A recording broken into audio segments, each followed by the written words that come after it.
রাঁধুনি বাংলাদেশের ঐতিহ্যবাহী রান্না।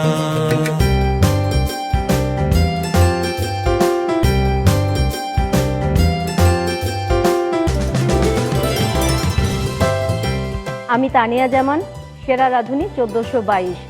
রাঁধুনি বাংলাদেশের ঐতিহ্যবাহী রান্না বইটির থেকে করে দেখাবো আম ডাল। সঙ্গেই থাকুন।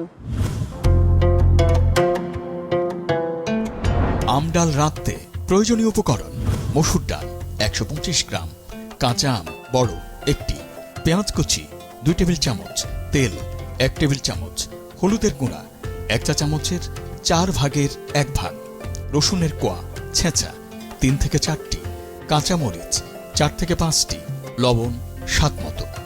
আম ডাল রান্নার শুরুতে চুলায় হাঁড়িতে আগেই ধুয়ে রাখা 125 গ্রামের মতো মসুর ডালে 2 কাপ পানি দিন।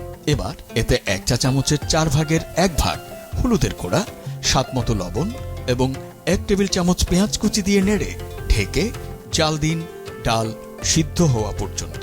ডাল সিদ্ধ হয়ে গেলে ভালো করে ঘুঁটে ভেতরের নরম আটি ফেলে ফালি করে রাখা কাঁচা আম ডালে দিয়ে আরো কিছুক্ষণ জাল দিন আম সিদ্ধ হওয়ার জন্য।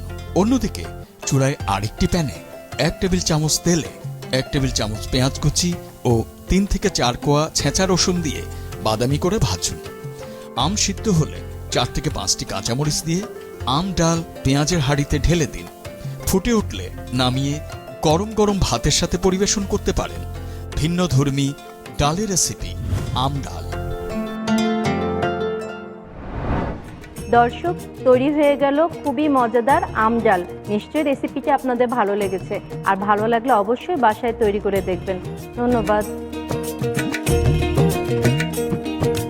রাঁধুনি বাংলাদেশের ঐতিহ্যবাহী রান্না।